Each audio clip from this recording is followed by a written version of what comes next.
Mari kita berdiri bersama. Amsal 4 ayat 23.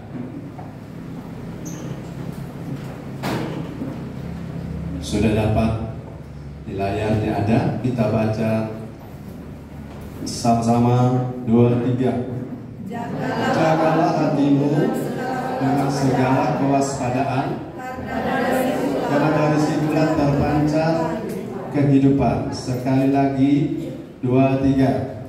Jagalah hatimu dengan segala kewaspadaan, karena dari situlah terpancar kehidupan. Puji Tuhan, silakan duduk. Jaga hati ini adalah tugas saya dan saudara. Sekali lagi saudara-saudara, saya kasih contoh. Kalau Tuhan jawab doa kita, kita tetap harus jaga hati, bukan? Lebih-lebih pada waktu Tuhan belum jawab, atau lebih parah Tuhan tidak jawab doa kita tetap harus jaga hati. Karena hati ini dari sanalah sumber keputusan-keputusan besar itu muncul. Orang bisa bertahan dalam berbagai tantangan, orang bisa bertahan walaupun bergumul jatuh bangun, itu karena dia jaga hati. Tapi kita mau ada orang bisa bunuh diri hanya karena putus pacar. Orang bisa bunuh diri hanya karena kehilangan pekerjaan, tidak capai target. Itu terjadi di negara-negara maju.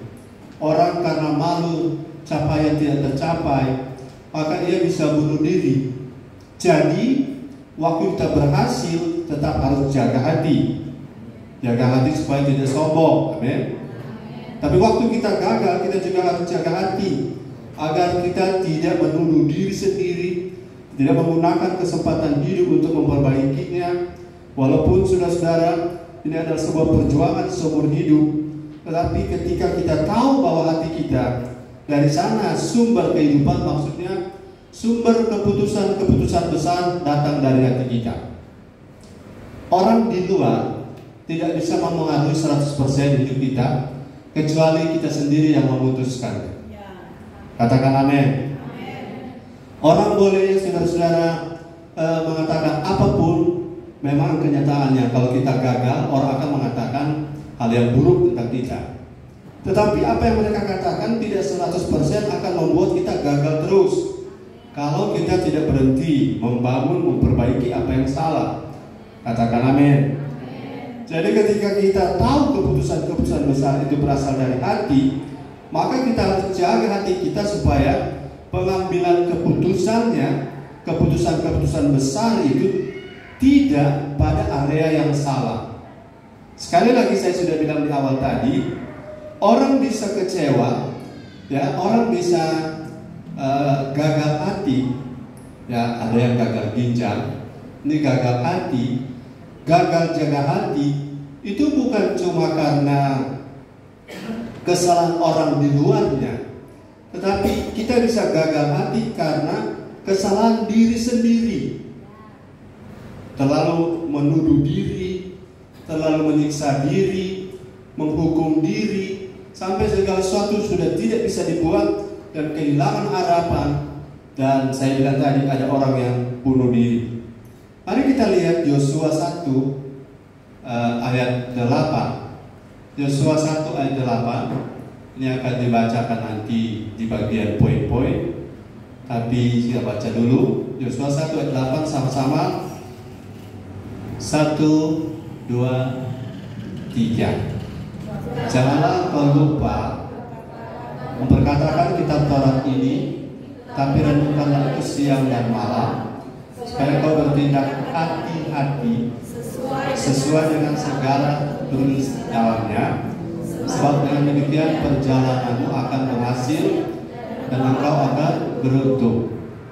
Jangan lupa memperkatakan kitab firman ini, renungkan itu every time, supaya engkau bertindak hati-hati. Kata hati-hati adalah kata sifat yang menerangkan tentang keadaan hati yang dijaga sebagai sumber dari keputusan, dan referensi dasarnya adalah firman yang kita renungkan. Saudara, renungan firman adalah dasar untuk kita mengambil keputusan besar di hati kita. Haleluya. Situasi boleh buruk, tapi situasi tidak boleh mempengaruhi keputusan kita. Keputusan kita adalah keputusan kita, dan keputusan kita harus selalu berdasarkan firman. Nah, pada ayat yang satu lagi sebelum poin masuk, Yohanes 2 ayat 23 sampai 25. Yohanes 2 ayat 23 sampai ayat 25. Saya minta tolong Bapak Yermi membaca. Yohanes 2 ayat 23 dan 25. Demikian firman Tuhan. Dan sementara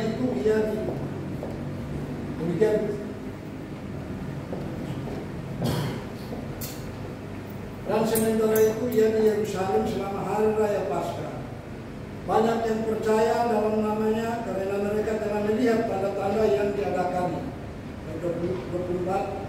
Tetapi Yesus sendiri tidak mempercayakan dirinya kepada mereka karena ia mengenal mereka semua.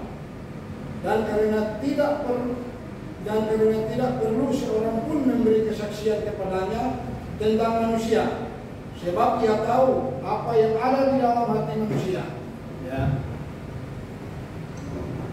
Hati kita semuanya di ayat ini mengatakan banyak orang percaya, tetapi orang percaya saudara berhubungan dengan hati. Hati itu adalah alat ukur bagi Tuhan. Ia mengenal semua manusia. Tidak perlu ada kesaksian tentang hati saya dan tentang hati saudara kepada Tuhan, karena Yesus tahu apa yang ada dalam hati manusia. Saya kasih contoh, orang Farisi dan pemungut cukai yang berdoa di Lukas 18. Orang Farisi dan pemungut cukai. Pemungut cukai adalah orang berdosa, bukan? Dan orang Farisi orang tidak berdosa. Tidak ada pelanggaran pada orang Farisi. Tetapi saudara-saudara, ternyata, katakan ternyata perkenanan Tuhan, katakan perkenanan Tuhan, itu jatuh kepada orang pemungut cukai. Betul? Karena ternyata hati si Farisi memang dia tidak berdosa dari sisi perbuatan, dan pemungut cukai berdosa dari sisi perbuatan. Tapi karena keduanya masih hidup, masih ada titik-titik perubahan akhir, bukan? Titik yang ada pada pemungut cukai, dia datang dengan merendahkan hati. Masih ingat ayat itu? Mari kita lihat, kita tidak siapkan ayatnya, tapi kita baca Lukas 18 ayat yang ke 11. Ya. Oke, kita tolong Bapak Yermi. Mic-nya jadi. Lukas 18 ayat 11.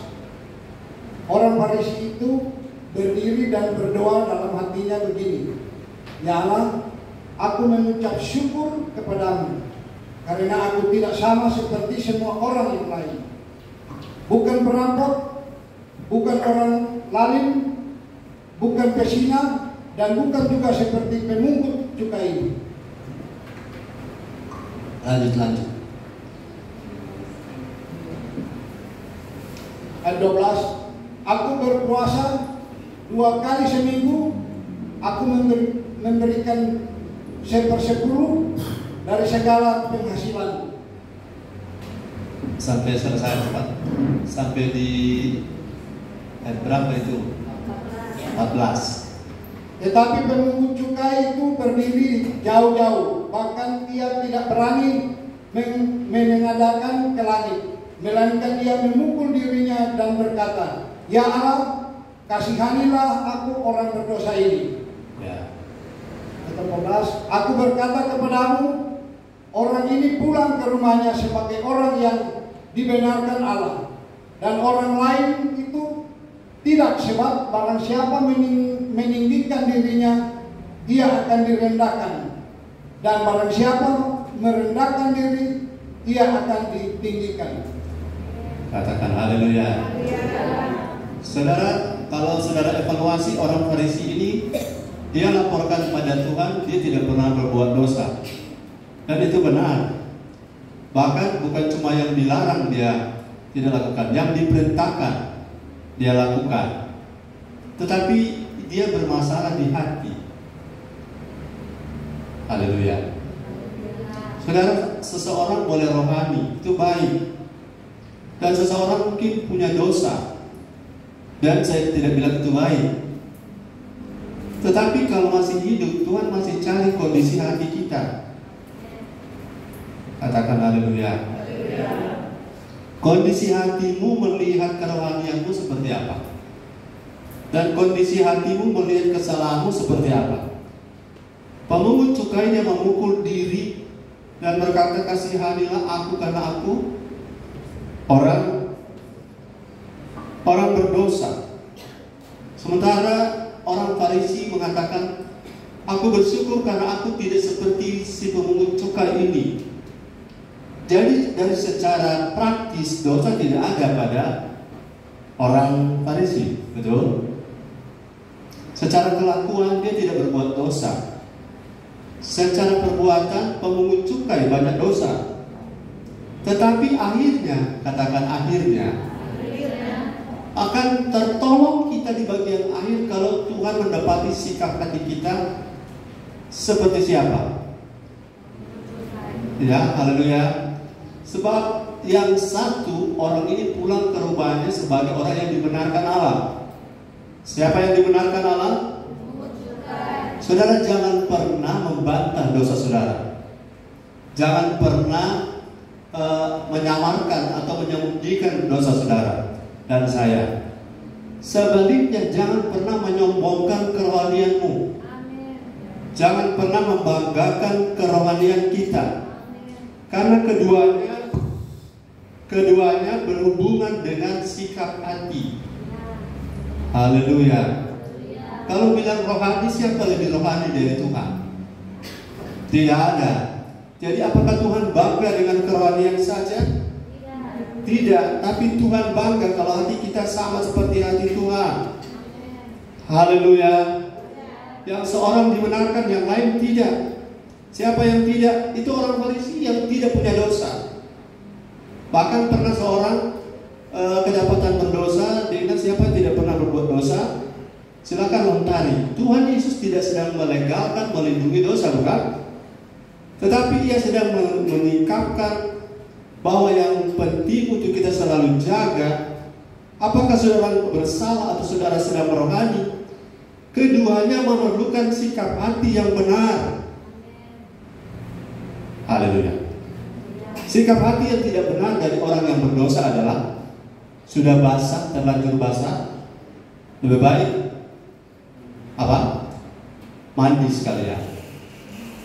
Sikap hati yang tidak benar pada orang yang sikap hati yang tidak benar pada orang yang berbuat benar adalah menyombongkan kerohaniannya.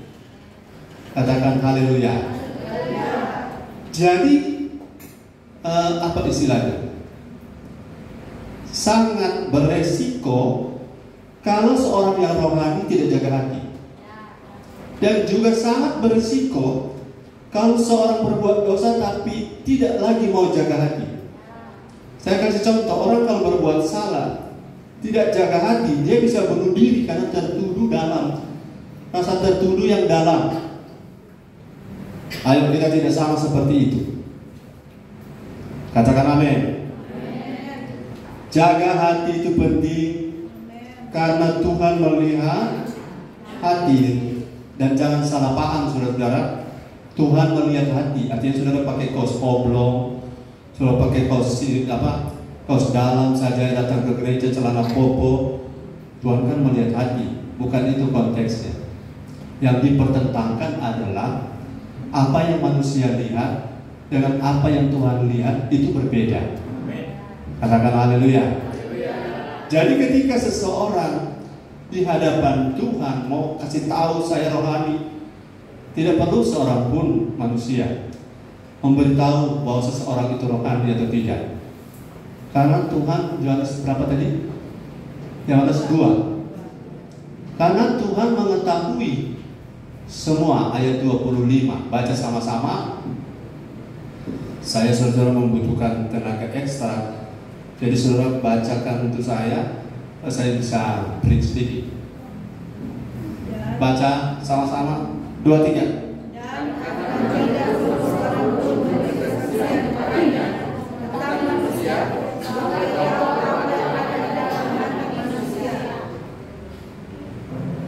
Tidak perlu saya laporkan tentang seseorang kepada Tuhan, atau saudara tidak perlu laporkan seorang yang lain tentang orang itu kepada Tuhan, karena Tuhan tidak perlu laporan.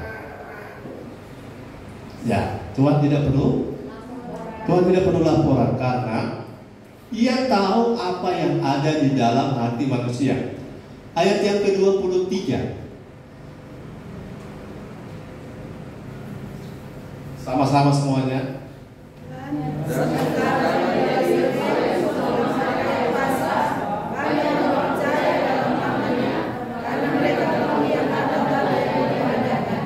Perhatikan baik, banyak atau sedikit orang percaya? Banyak, tapi ayat 13 ini yang kontra. 14. 1, 2, ayat 14. Ayat berapa? 24, sorry. Jadi layar sini kok terpotong, jadi dapat dia. Ya, oke, 24. Ayat 23 dengan 24 kontra ya. Coba baca ayat 24. 1, 2, 3. Tetapi Yesus sendiri tidak mempercayakan dirinya kepada mereka karena Ia mengenal mereka semua.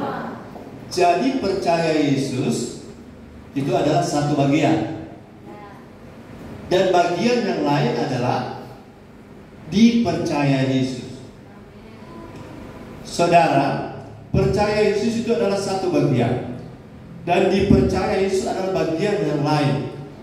Dan bagian yang paling inti untuk Yesus percaya kita adalah Dia lihat hati kita. Nah, dalam konteks apa? Saat kita rohani, hati kita seperti apa? Saat kita berbuat salah, hati kita seperti apa? Dan disitulah Tuhan perintahkan untuk jaga hati kita. Karena dengan menjaga hati, maka keputusan kita ambil sesudah kita berbuat sebuah kesalahan, itu tidak akan membuat kita tambah salah. Amin. Keputusan besar sesudah kita salah, kalau kita jaga hati, maka kita tidak akan membuat keputusan yang membuat kita bertambah salah. Contoh, kalau sudah berdusta, mengaku saja, jangan tambah dusta dengan dusta yang lain. Katakan amin. Karena akan makin berat. Demikian juga kalau kita tidak berbuat salah, sudah berbuat benar, sudah rohani, kita harus jaga hati agar jangan sampai kita menyombongkan kerohanian kita. Bisa tangkap nih? Haleluya. Karena orang rohani seperti Farisi ternyata jatuh di tinggi hati. Orang berdosa seperti pemungut cukai diangkat Tuhan karena rendah. Halo, ternyata kuncinya kalau masih hidup, masih proses, hati harus dijaga.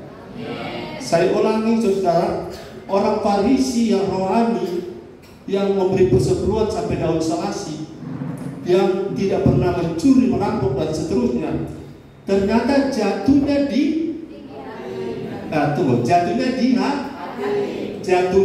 di hati dengan tinggi hati. Ulangi, karena ini sederhana sekali saudara. Kejatuhan yang paling parah adalah kalau kita tinggi. Kalau orang tinggi hati tidak dapat lagi saudara berubah, karena hanya orang rendah hati yang bisa berubah karena dia dengar firman dan dia apa istilahnya? Buka hati, mau dibentuk. Hanya orang rendah hati. Kalau tinggi hati susah sekali dibentuk. Halo. Katakan amin.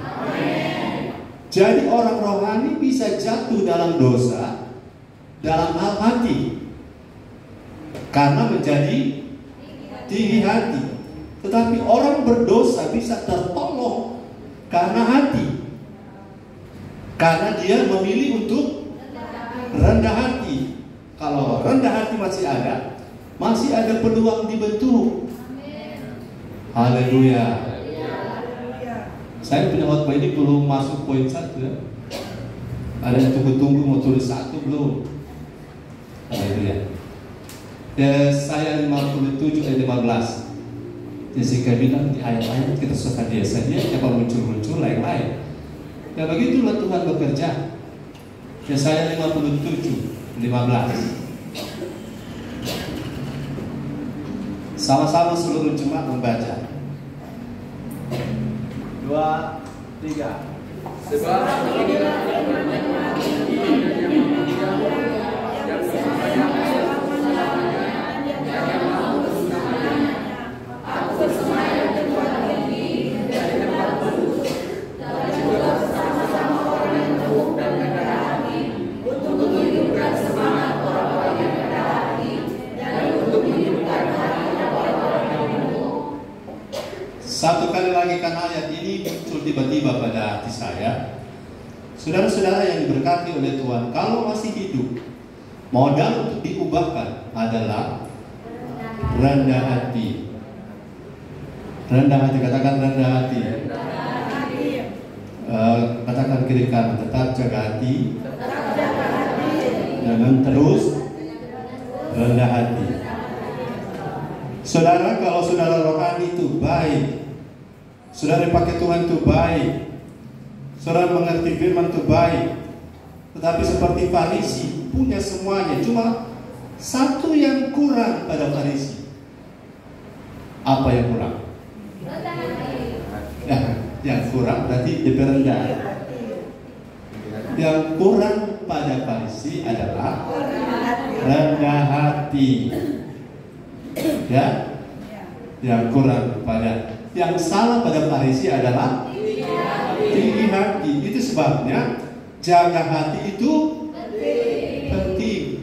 Nah, ayat 4 Amsal 4 ayat 23, jagalah hatimu dengan segala kewaspadaan, karena dari situlah terpancar. Saya artikan kehidupan, keputusan besar tentang kehidupan berasal dari hati. Mau jadi rendah hati adalah keputusan besar. Menjadi tetap rendah hati adalah keputusan besar. Dan menjadi tinggi hati adalah keputusan besar. Dan dari situ terpancar kehidupan atau kematian. Haleluya. Jadi saya ini dan saudara sama. Hanya Tuhan Yesus yang tidak pernah ada cacat dan celah. Dan kita beda-beda. Hanya ada orang salahnya terbuka, tapi ada orang lain salahnya tertutup rapi. Itu berbeda. Orang tertutup rapi, ya aman. Dan orang terbuka juga ada dua. Karena dia punya diri, dia mau buka. Amin. Dia mau katakan, ya memang, ya betul. Karena dengan terbuka kita bisa ditangani oleh Yesaya 57:15. Allah yang bertahta di tempat yang maha tinggi mau apa? Turun. Mau apa?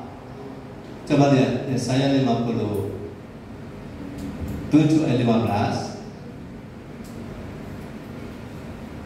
Bersemayam tempat tinggi tapi ia mau bersemayam tempat tinggi dan tempat kudus, tapi juga bersama-sama orang yang remuk dan rendah hati. Kalau di Farisi dan orang pemungut cukai, yang mana ini yang remuk dan rendah hati? Pemungut cukai. Haleluya. Katakan haleluya. Oke, kita sudah masuk poin 1. Mengapa Tuhan meminta kita untuk jaga hati? Sudah jelas konsep besarnya, kan? Yang pertama, karena hati orang yang tidak dijaga, baik karena ada kesalahan pribadi atau ada kesalahan orang di luar yang menjadi penyebabnya. Karena hati orang yang tidak dijaga bisa menjadi tawar dan kehilangan semangat juang.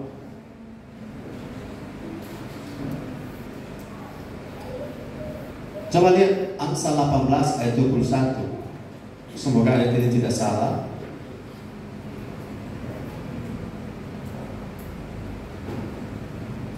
Oh, bukan. Saya ada tulis. Coba bantu, saya ada ketik tadi. Sudah sabar ya. Amsal 24 ayat 10.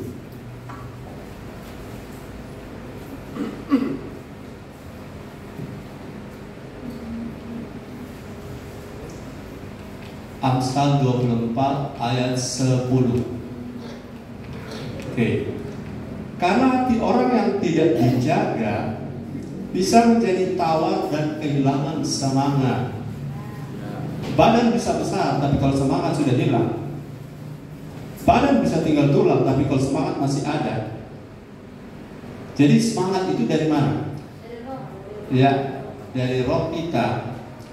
Dan tawar hati itu juga sama areanya ya. Baca sama-sama Bapak Ibu Saudara. 1, 2, 3. Jika engkau tawar hati pada masa kesesakan, mengecillah kekuatanmu. Saya sudah jelaskan bahwa kesesakan itu bisa terjadi karena orang lain punya kesalahan, dan kesesakan karena kesalahan diri sendiri. Keduanya tetap harus jaga hati. Sebab karena kesalahan orang lain kita tidak jaga hati, kita tersandung. Dan karena kesalahan diri sendiri kita tidak jaga hati, maka kita mundur, kita kecewa. Karena kesalahan diri sendiri dan kita down. Bahkan saya bilang tadi ada orang bunuh diri. Ada satu jemaat, mantan jemaat, dia bilang, Pak Gembala, kita semua bunuh diri. Udah, Tuhan tolong. Untung dia sudah nggak sama-sama. Kira bunuh diri itu sama dengan pipih kacang goreng. Jangan ada rencana bunuh diri, katakan amin. Karena itu adalah sikap hati yang salah terhadap kesalahan diri sendiri. Jika engkau tawar hati pada masa kesesakan, saya ulangi, kesesakan oleh karena orang lain, punya kesalahan dan kesesakan oleh karena kesalahan pribadi diri sendiri. Kesalahan saya tidak dianjurkan oleh firman untuk tawar hati, tetapi bukan untuk melegalkan dosa. Katakan amin. Bukan untuk merasionalisasi kesalahan, tetapi untuk memakai kesempatan untuk memperbaiki apa yang salah. Katakan haleluya. Jangan tawar hati. Katakan amin. Bilang kiri kanan, jangan tawar hati. Kalau roti tawar masih boleh, taruh mentega, taruh meses. Oke, jangan tawar hati. Haleluya. Fisik boleh tidak mendukung, tapi kalau roh kuat, fisik ini bisa diatur oleh roh kita. Katakan haleluya. Karena fisik ini hanya sementara. Dan kalau engkau tawar hati pada masa kesesakan, bagaimana engkau menghadapi? Kalau engkau menghadapi diliput, engkau sudah tawar hati, bagaimana engkau bisa menghadapi Goliat? Ngerti? Tahu diliput? Gulliver dan diliput. Kan bangsa kecil. Kalau menghadapi liliput kecil, engkau sudah tawar hati, bagaimana engkau menghadapi Goliat yang besar? Saya pakai skala lebih besar. Kalau cuma masalah-masalah hari ini kau sudah kecil, kau sudah tawar hati, bagaimana kau berhadapan dengan antikris? Haleluya. Kalau ada berhadapan dengan masalah-masalah internal dan eksternal di gereja kita sudah kecil kekuatan kita, bagaimana kita berhadapan dengan antikris yang ujungnya neraka atau surga? Saya percaya sudah menangkap firman ini. Haleluya. Makanya Yosua dikasih tahu firman Tuhan sebelum pergantian. Yosua mendengar firman ini dari Musa. Yosua 1 ayat 7-9. Brian, saya baca. Yosua 1 ayat 7 sampai 9.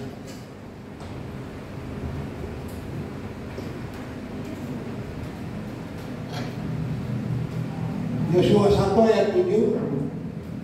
Demikian firman Tuhan, hanya kuatkan dan teguhkanlah hatimu dengan sungguh-sungguh. Bertindaklah hati-hati sesuai dengan seluruh hukum yang telah diperintahkan kepadamu oleh hambaku Musa. Janganlah menyimpang ke kanan atau ke kiri, supaya engkau beruntung kemanapun engkau pergi. Ayat 8. Janganlah engkau lupa memperkatakan kitab Taurat ini, tetapi renungkanlah ini siang dan malam, supaya engkau bertindak hati-hati sesuai dengan segala yang tertulis di dalamnya. Sebab dengan demikian perjalananmu akan berhasil dan engkau akan beruntung. 9. Ayat 9. Ya. Bukankah telah kuperintahkan kepadamu, kuatkan dan teguhkanlah hatimu. Ya. Janganlah kecut dan tawar hati, sebab Tuhan Allahmu menyertai engkau kemanapun engkau pergi. Yes, haleluya. Ayat ini tidak boleh disalahgunakan. Saudara dan saya misalnya berbuat salah, pakai ayat ini, jangan kecut, jangan tawar hati, sambil membiarkan kesalahan tetap salah. Ya, ini tidak boleh salah pakai ayatnya. Jadi janganlah kecut dan jangan tawar hati, tetapi renungkan firman tadi di ayat 7 toh. Perkatakan firman. Firman itu yang terus mentransformasi. Bertindak hati-hati. Kalau salah kita perbaiki sesuai dengan seluruh hukum yang telah diperintahkan, supaya kita tidak menyimpang ke kanan dan ke kiri. Tapi kalau kita sudah maju, tantangan internal dari Yosua adalah bangsa Israel. Tantangan eksternalnya adalah bangsa Kanaan. Kalau mau tawar hati, Yosua sudah lihat pemimpin Musa saja dilawan, apalagi cuma pemimpin Yosua. Musa berkali-kali dilawan oleh bangsa ini. Yosua saksi mata. Tapi apakah Yosua tawar hati? Tidak.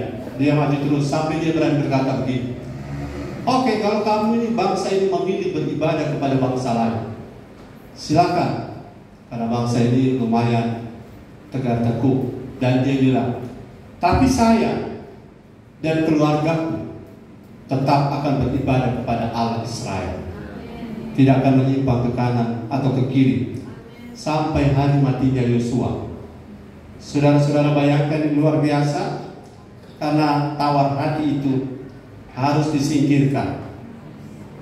Jaga hati Bapak Ibu, karena orang yang tawar hati pada masa kesesatan, kekuatannya akan mengecil. Yes, tapi kalau kita tegar, kuat hati, tegar hati itu berbahaya ya. Bukan tegar hati. Kalau kita teguh hati, hati-hati pilih kata ini. Mari kita saudara-saudara teguh hati, amin. Jangan tawar hati, apalagi tegar hati. Ya, kita mesti teguh hati. Bagaimana teguh tidak tawar itu harus dijaga. Dan yang jaga adalah kita. Katakan haleluya. Yang kedua, ini minta tolong bantuan Pak Andri gantian Brian. Mengapa Tuhan meminta kita untuk jaga hati? Karena dari hati orang yang tidak dijaga bisa timbul keraguan dan kebimbangan. Halo. kadang orang buta dan orang tuli itu lebih baik daripada orang normal. Dalam hal apa? Bukan, maksudnya dalam hal input, dalam hal masukan. Orang buta dan orang apa? Tuli, apalagi bisu. Orang kalau masuk surga seperti jalan tol. Betul? Dan orang yang lengkap, hari ini dia percaya, besok dia ragu, lusa dia bimbang. Karena melihat, mendengar, ulang-ulang. Saya punya statement ini kan, saya merenungkan. Ada orang rasa kasihan pada orang buta. Tuh, di sidang majelis ini ada pendeta pembantu yang buta, mau dilantik. Jadi mungkin ada orang rasa kasihan. Kasihan kan dia buta, kasihan kan dia tuli, kasihan dia bisu. Padahal menurut saya, ya asal dia tidak tinggalkan Yesus, dia lebih berpotensi masuk surga lewat jalan tol dari kita. Kenapa? Mari Yakobus 1 ayat 6 sampai 8. Gantian kan?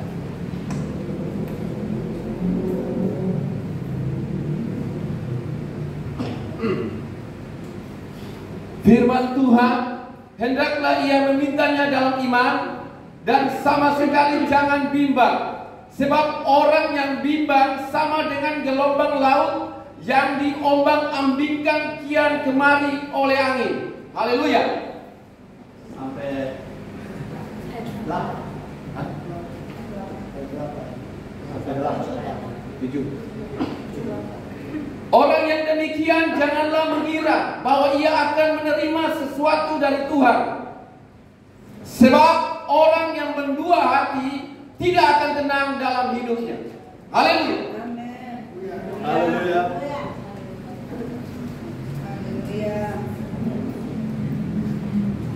Apakah orang yang tuli, tapi sekarang kan ada di televisi itu membaca berita,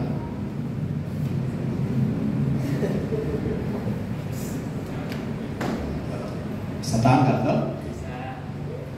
Nah kalau dia buta, tuli, bisu, bagaimana seseorang bisa diombang-ambingkan? Dari mana? Apa yang didengar? Apa yang dia lihat? Ya? Dan dia ada ayat. Nah, orang yang bimbang sama dengan gelombang laut yang diombang-ambingkan kian kemari oleh angin. Angin itu kan masih ingat Efesus 4, angin pengajaran. Haleluya. Masih lebih untung orang tuli, Bapak. Jadi, apakah kita harus jadi tuli? Rugi. Caranya pasang filter. Katakan amin. Contoh, kalau saudara tidak jaga hati. Ada orang bilang begini, karena selama ikut Tuhan, kenapa anda Tuhan jawab karena berdoa. Jadi orang meragukan Tuhan dengan mengatakan itu pada kita, dan kita bilang iya ya. Dan waktu kita bilang iya ya, kita sudah bimbang. Saat kita bimbang, saat itu kita tidak akan mendapat apa-apa. Haleluya. Saya undang pemain musik. Orang menyanyi dulu tuh, hatiku percaya.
Saya mau ajak saudara untuk percaya, jangan bimbang. Karena yang mendua hati bimbang tidak akan mendapat apa-apa.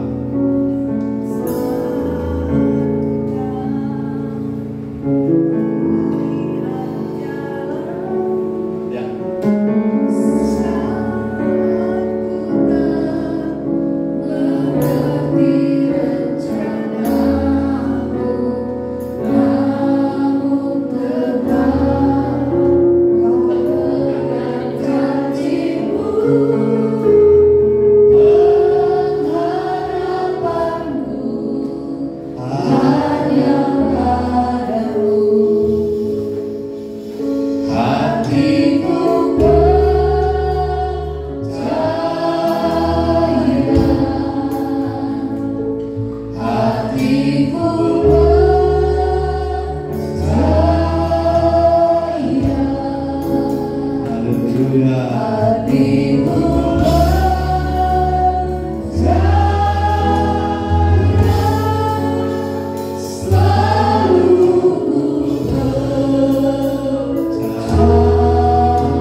Saya berharap saudara jaga hati untuk tidak bimbang. Katakan amin. Yang ketiga, karena hati orang yang tidak dijaga bisa timbul akar yang pahit. Ibrani 12 ayat 14. Musik tetap di situ.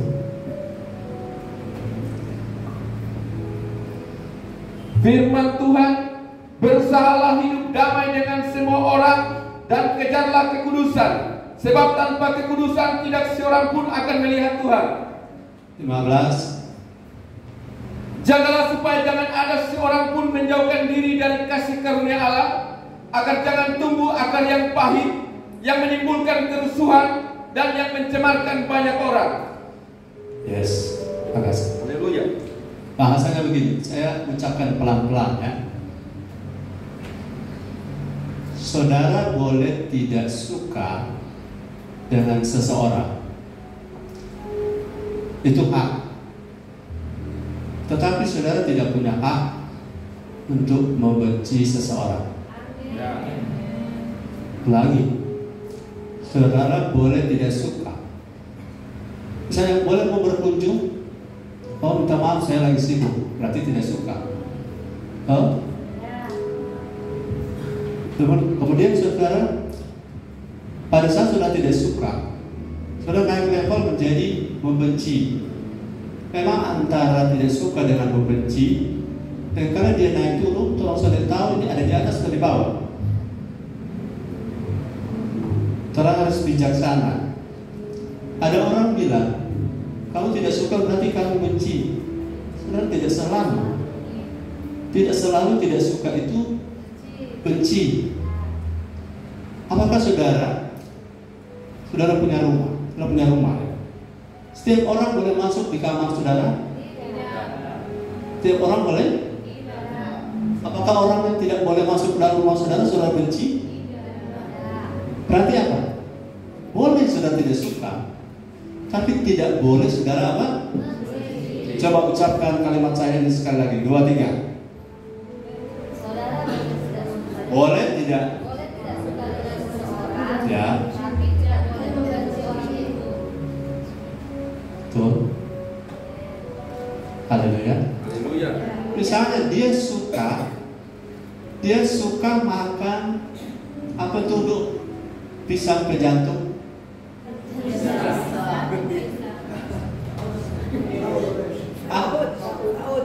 Pas out bakar.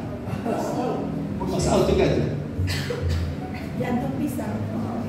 Pisang ke jantung apa? Jatuh pisah. Kusi pisah ya. Maksudnya sayur. Asal.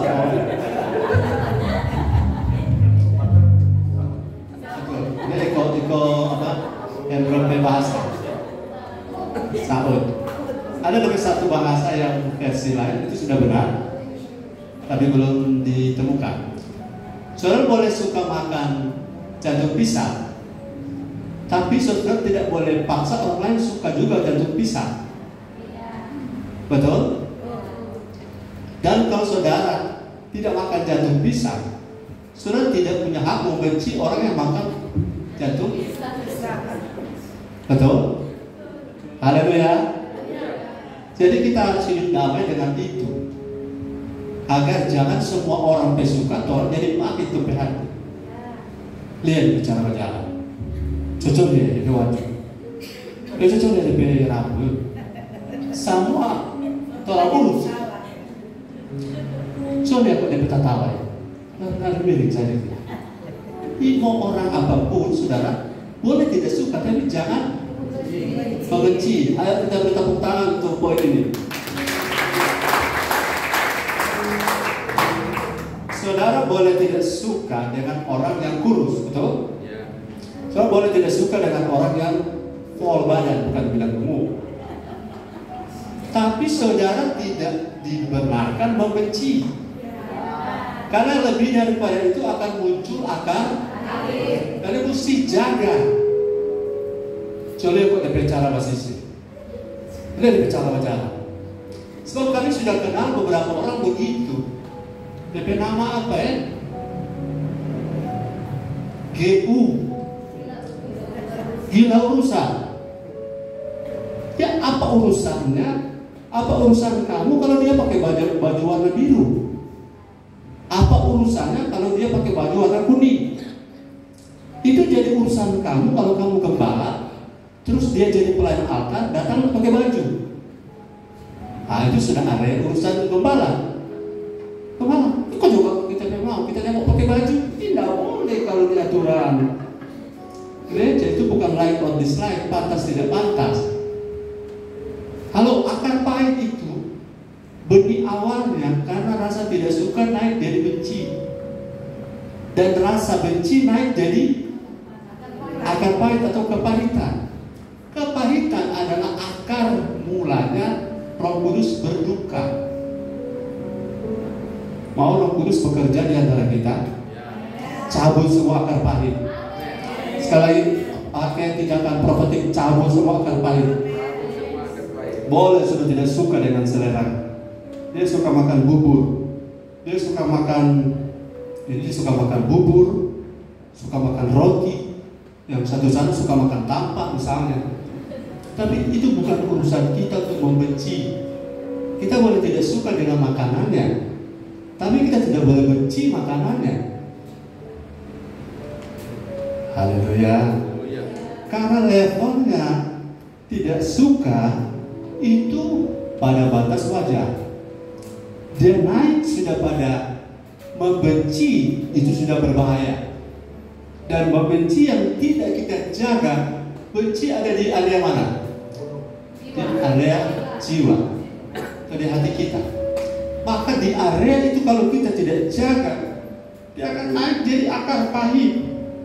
Nah kalau akar pahit itu ada, tidak dijaga, apa akibatnya? Ayat ini bilang apa? Kerusuhan. Kalau kerusuhan terjadi, maka akan ada banyak orang korban dicemarkan. Halo, lokalisir perasaanmu untuk tidak naik pada level membenci. Kalau engkau punya otoritas untuk memberitahu, memberi peringatan, mengingatkan, silakan. Tapi saudara, ada bahayanya begini. Kita marah pada dosa orang itu, sekaligus pada orang itu dua hal yang berbeda. Lagi, kita marah pada dosa dengan marah pada orang berdosa, itu dua hal yang berbeda. Katakan amin. Kita, Yesus punya karakter benci dosa, tapi cinta orang berdosa. Nah, kita ini banyak salah di situ. Kita benci dosanya, tapi Tuhan Yesus bilang kamu juga berdosa. Kita benci dosa, ya. Tapi lebih tambah dosa kita lagi, naik level. Kita benci orangnya. Tangkap pesan ini? Ya. Di situ kita harus jaga hati. Haleluya. Haleluya. Haleluya. Haleluya. Waktu Yudas mengkhianati Yesus, sepanjang Yesus hidup sisa, sebelum Yesus terangkat ke sorga, Yesus tidak pernah lagi membahas Yudas. Setuju? Karena yang dia bahas adalah kerajaan Allah. Dia bahas adalah orang-orang yang 12 rasul itu, 11 sisa diganti oleh Paulus, untuk fokus agar tidak menimbulkan akar pahit. Jaga hati saudara-saudara, karena tidak jaga hati bisa berbahaya. Efesus 4 ayat 31. Mungkin sampai sini ayatnya. Efesus 4 ayat 31. Ini ayat sampai 3 jenis naik ke sini. Efesus 4. Firman Tuhan, segala kepahitan, kegeraman, kemarahan, pertikaian dan fitnah hendaklah dibuang dari antara kamu. Demikian pula segala kejahatan. Ayat mana yang bilang mendukakkan Roh Kudus? 30. Ya. Dan janganlah kamu mendukakkan Roh Kudus Allah yang telah memeteraikan kamu menjelang hari penyelamatan. Apa yang membuat Roh Kudus berduka itu di ayat 31. Ya. Efesus apa? Ya. Ayat 30.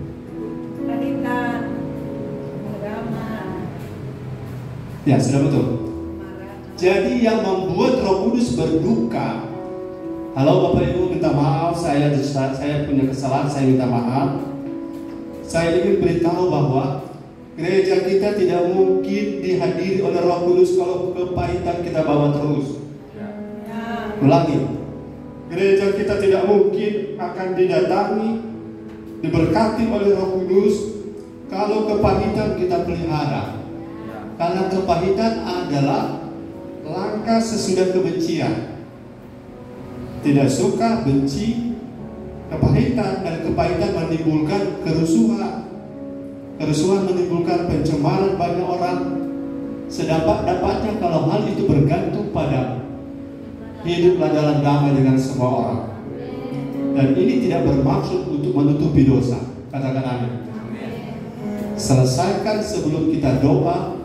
Sebelum perjamuan sebentar, akan saling menyelesaikan apa yang harus diselesaikan. Karena ada banyak orang ikut perjamuan tapi tidak jaga hati, maka yang datang adalah masalah, yang datang adalah persoalan, maka tidak sedikit yang meninggal. Jaga hati, katakan sekali lagi, jaga hati. Karena Tuhan melihat hati. Yang Tuhan lihat hati, apakah ada akar pahit atau tidak. Kita boleh salah paham, tapi jangan akar pahit. Kita salah mengerti, tapi jangan akar pahit. Kita mungkin suami istri salah dalam hal bicara, tapi jangan simpan dendam. Katakan amin. Ini Fahri masih nama-nama bilang amin. Haleluya. Jangan simpan hati, karena itu cikal bakal dari kepahitan. Dan akar pahit itu akan merambah, karena akar itu akan bergerak terus. Selesaikan hari ini. Katakan bersama saya. Semuanya sama-sama saya mau mencabut akar pahit di hati saya. Haleluya. Sekali lagi, saya mau mencabut akar pahit di hati saya. Amin. Tuhan Yesus memberkati kita. Haleluya. Mari kita beri tepuk tangan.